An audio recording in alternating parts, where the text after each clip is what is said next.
Kepala Balai Diklat Keagamaan Palembang Saipudin talkshow secara live dalam program acara Halo Palembang di Studio PAL TV. Dinas Kesehatan Unit Pelaksana Teknis Daerah Puskesmas Sibaung mengadakan kegiatan cek kesehatan pegawai kantor Balai Diklat Keagamaan Palembang. Kepala Kantor Wilayah Kementerian Agama Syafitri Irwan membuka program pelatihan penguatan kompetensi penghulu pegawai pemerintah dengan perjanjian kerja P3K.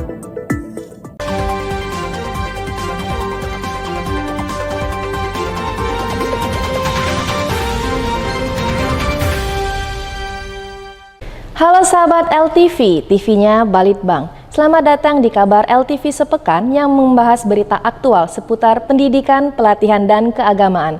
Saya Sarah Ramadana yang akan menemani Anda beberapa menit ke depan.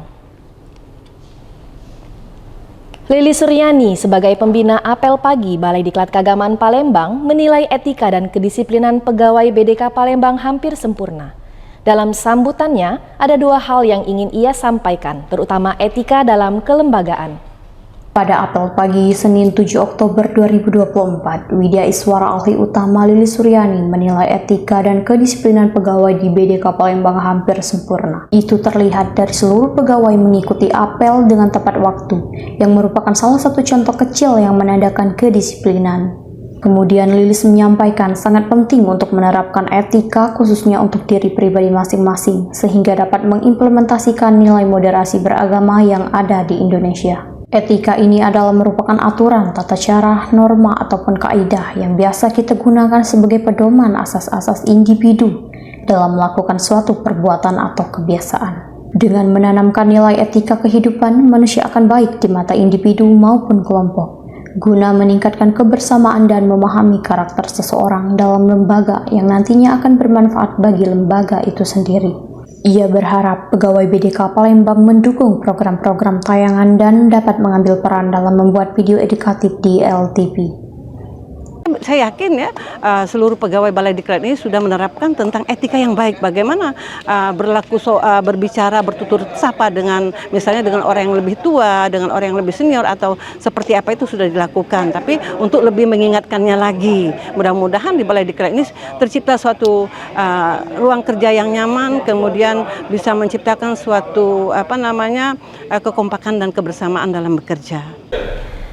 LTV, sebuah program andalan yang dimiliki oleh Balai Diklat Keagamaan Palembang, kembali berinovasi dalam rangka pengembangan strategi pengelolaan konten pembelajaran dan konten berita, mengundang Ikatan Guru Indonesia Wilayah Provinsi Sumatera Selatan untuk bekerja sama dalam berpartisipasi sebagai kontributor pada konten video pembelajaran.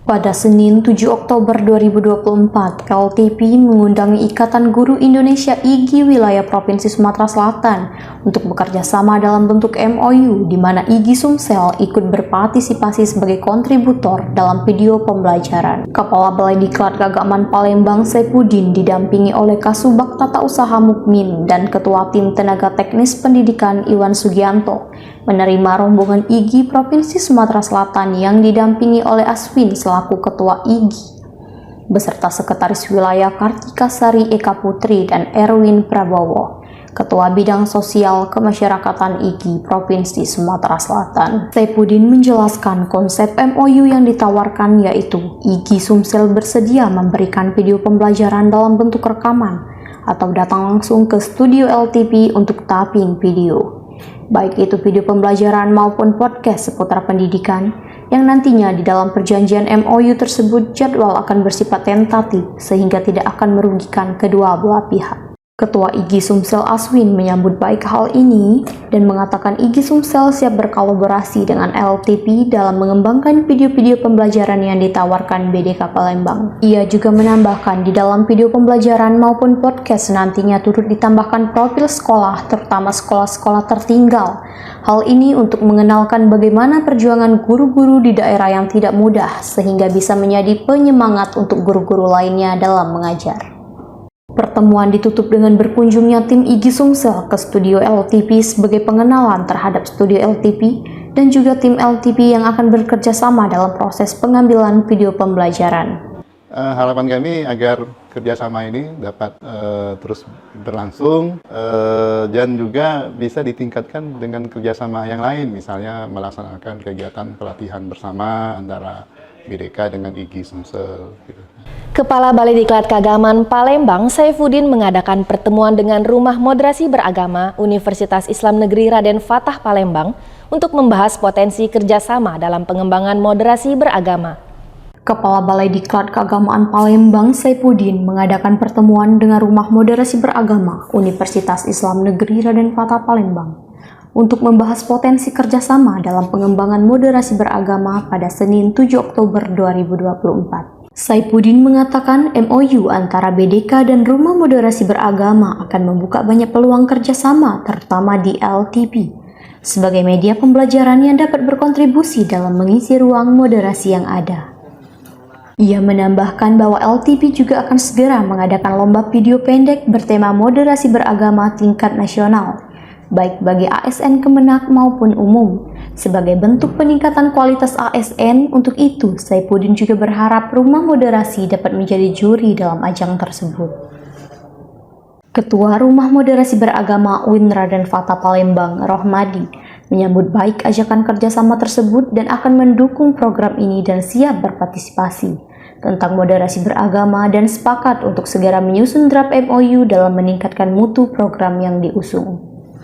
Melalui media LTV ya, LTV yang di situ merupakan media yang luar biasa, yang patut kita apresiasi karena di situ wadah dari berbagai macam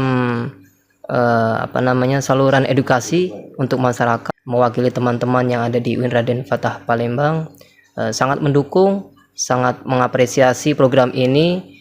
Semoga program ini selalu berjalan dengan lancar dan bermanfaat bagi masyarakat. Dalam program acara Halo Palembang di studio PAL TV, Kepala Balai Diklat Keagamaan Palembang, Saifuddin, talk show secara live dengan tema LTV dan transformasi digital Balai Diklat Keagamaan Palembang. Dengan tema LTP dan transformasi digital, Kepala Balai Diklat Keagamaan Palembang, Saifuddin, live streaming di studio PAL TV dalam program acara Halo Palembang pada Selasa 8 Oktober 2024. Acara ini dipandu oleh Hosmang Cek Hagai dan Cek Susan. Saifuddin menjelaskan program-program yang ada di LTP dapat dilihat oleh semua orang dan dapat dicari di semua media sosial BDK Palembang, khususnya kanal YouTube LTP Balitbang. Ada banyak tantangan yang didapatkan bagi perkembangan dari studio LTP dengan terbatasnya sumber daya manusia yang bisa menjadi beban ganda selain bergerak sebagai aparatus sipil negara. Tim BDK Palembang yang terdiri dari berbagai latar belakang termasuk teknisi, humas, kepegawaian, prakom, dan sebagainya, berperan aktif dalam pengelolaan konten. Dengan pengelolaan yang baik dan sistematis, diharapkan konten yang disajikan di TV edukasi ini dapat semakin menarik dan memberikan edukasi yang berarti khususnya untuk ASN dan masyarakat luas. Halo, saya HGKND. Aku Cek Susan. Kami mengucapkan selamat dan juga sukses terus untuk LTV, selalu menjadi TV kebanggaannya Balitbang dan juga memberikan konten-konten yang penuh edukasi nih. Penuh edukasi dan bermanfaat pastinya untuk seluruh masyarakat Indonesia dan juga buat pertelevisian dan Balai Diklat Palembang khususnya maju terus, berkembang inovasi, baik dari segi digital, dari segi pegawainya maupun dari segi sosial medianya ya. Betul. Sukses terus LTV. Terus kan. Pada Selasa 8 Oktober 2024, Dinas Kesehatan Unit Pelaksana Teknis Daerah Puskesmas Seibaung mengadakan kegiatan deteksi penuaan dini, screening faktor resiko, dan penyakit tidak menular prioritas di kantor Balai Diklat Keagamaan Palembang. Dinas Kesehatan Unit Pelaksana Teknis Daerah Puskesmas Seibaung mengadakan kegiatan deteksi penuaan dini, screening faktor resiko, dan penyakit tidak menular prioritas di kantor Balai Diklat Keagamaan Palembang. Bertempat di ruang BDK Palembang, petugas kesehatan yang diketuai oleh Dr. Mutia Yuda Putri beserta rekannya Laura Putri Dana, Agus Priyanto, dan Nur Aisyah bertugas dengan senyuman hangat menyambut para pegawai yang siap menjalani pemeriksaan kesehatan. Dr. Mutia menyatakan dengan deteksi dini penyakit tidak menular berguna untuk menentukan secara awal adanya kemungkinan seseorang terkena PTM atau memiliki faktor resiko. Dengan diketahui faktor resiko penyakit tidak menular sejak dini, maka pencegahan dan pengendalian dapat dilakukan sedini mungkin. Sedangkan bagi yang sudah terkena, maka penting sekali mengendalikan penyakit tidak menular yang disandangnya agar tidak terjadi komplikasi, kecacatan maupun kematian dini. Kegiatan ini disambut baik oleh Kepala BDK Palembang Saifuddin dengan didampingi Kasubag Tata Usaha Mukmin. Saifuddin mengharapkan pemeriksaan ini dapat rutin dilakukan di BDK Palembang, mengingat rutinitas pegawai yang sangat padat dan dapat mengubah gaya hidup sehat. Jadi kami dari Puskesmas Seibaung, Mbak, di bawah Dinas Kesehatan Kota Palembang mempunyai program deteksi dini faktor resiko penyakit tidak menular. Jadi sasarannya itu seluruh usia produktif mulai dari umur 15 tahun sampai dengan umur 59 tahun yang ada di wilayah kerja Puskesmas Seibaung. Jadi kegiatan ini, sasaran ini minimal 1 tahun sekali harus diperiksa. Jenis-jenis pemeriksaannya mulai dari tinggi badan, berat badan, lingkar perut, itu untuk mendeteksi obesitas. Kemudian ada juga pemeriksaan darah, gula darah untuk mendeteksi diabetes. Kemudian ada juga pemeriksaan mikro CO untuk mengetahui kadar CO di dalam darah untuk perokok. Pembukaan program kerjasama Balai Diklat Kagaman Palembang dengan pengurus wilayah Asosiasi Penghulu Republik Indonesia (APRI) Provinsi Sumatera Selatan, penguatan kompetensi penghulu pegawai pemerintah dengan perjanjian kerja P3K telah digelar pada Rabu 9 Oktober 2024 kemarin.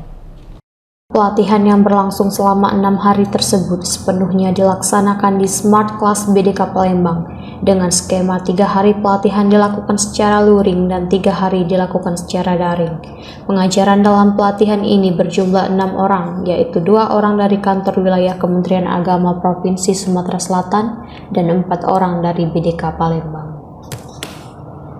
Kepala Kantor Wilayah Kementerian Agama Provinsi Sumatera Selatan, Syafitri Irwan, membuka secara resmi pelatihan ini dengan menyampaikan kepada para peserta dalam menjalankan tupoksi sebagai penghulu harus memiliki semangat yang kuat.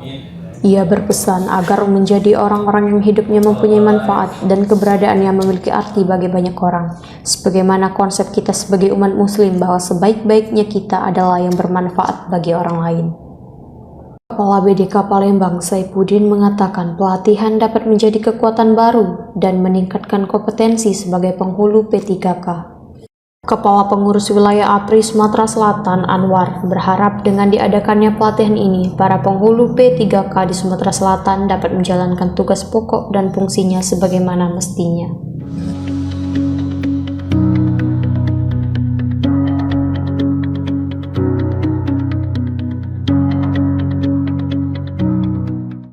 Kegiatan ini kegiatan yang penting menurut saya ya, karena pelatihan terkait penguatan penghulu P3K di wilayah Sumatera Selatan memang harus segera dilaksanakan. Ini tujuannya tentu untuk meningkatkan kapasitas para penghulu P3K yang memang harus diberikan bekal-bekal teknis terkait pelaksanaan tugas mereka. Dan harapan saya kepada APRI Sumatera Selatan, kiranya kegiatan ini terus berkesinambungan dan memanfaatkan Balai Diklat ini menjadi sebuah lembaga yang cerdas dan mencerdaskan, menjadikan lembaga Balai Diklat ini sebagai lembaga untuk mengupgrade ya, kapasitas para ASN kita di Kementerian Agama Provinsi Sumatera. 9 Oktober 2024 di Smart Class, Kepala Balai Diklat Kagaman Palembang Saifuddin menjadi pengajar dalam pelatihan penguatan kompetensi penghulu P3K yang merupakan kerjasama pengurus wilayah Asosiasi Penghulu Republik Indonesia APRI Provinsi Sumatera Selatan. Dalam kesempatan itu, Saifuddin memberikan materi tentang sistem pelatihan dan pengembangan sumber daya manusia Kementerian Agama kepada peserta untuk tetap menjadi diri sendiri meskipun telah diangkat sebagai P3K.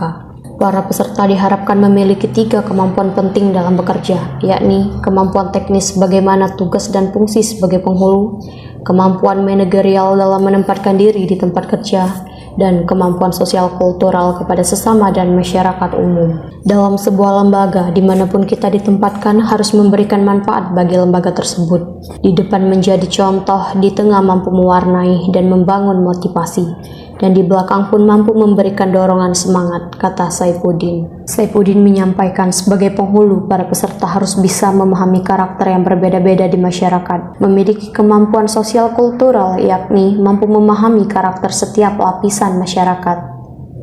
Kita mengharapkan para penghulu kita lebih siap ya untuk mempunyai basic kompetensi 3 hal, yaitu kompetensi teknis, kompetensi manajerial, dan kompetensi sosiokultural.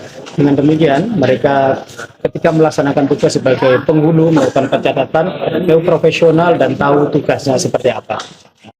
Kepala Balai Diklat Keagamaan Palembang, Saifuddin, menghadiri kegiatan koordinasi penyusunan RKAKL Pagu Alokasi Anggaran tahun anggaran 2025 di Padang, Sumatera Barat. Acara dihadiri oleh seluruh Kepala Balai Diklat dan Lokadiklat Keagamaan dan seluruh perencana se-Indonesia. Pada tanggal 10 Oktober 2024, Balitbang Diklat Kementerian Agama menggelar kegiatan koordinasi penyusunan RKAKL Pagu Alokasi Anggaran 2025 di Balai Diklat Keagamaan Padang, yang dihadiri oleh perwakilan dari BDK, LDK, BLA, Pusdiklat, Puslitbang, dan LMPQ. Pembukaan acara dilakukan oleh Sekretaris Balitbang Diklat Kementerian Agama, Arskal Salim, yang didampingi oleh Kabak Umum dan Perpustakaan, Rizky Riyadu Taufik. Di kesempatan tersebut, Arskal menekankan pentingnya fokus dalam menyiapkan realisasi program yang sejalan dengan prioritas Kementerian Agama. Di antaranya adalah penguatan moderasi beragama, indeks religiositas, transformasi digital, kehumasan, dan anggaran indeksasi. Arskal menambahkan, di tahun 2025, mereka ingin bergerak lebih cepat. Arah program Kemenak harus sesuai dengan pedoman perencanaan, seperti rencana strategis, perjanjian kinerja, dan program Astacita Indonesia. Dengan adanya kegiatan ini, diharapkan pengelolaan anggaran Kementerian Agama ke depan dapat berjalan lebih optimal dan efisien, mendukung pencapaian visi dan misi Kementerian Agama. Demikian kabar LTV sepekan. Saksikan terus informasi aktual di kabar LTV sepekan lainnya. Studio LTV menerima pengajuan pembuatan video untuk menghasilkan video yang berkualitas. Daftarkan segera di link pada deskripsi box. Jangan lupa share, like, dan subscribe YouTube LTV Balitbang. Saya Sarah Madana beserta kru yang bertugas pamit undur diri. Sampai jumpa.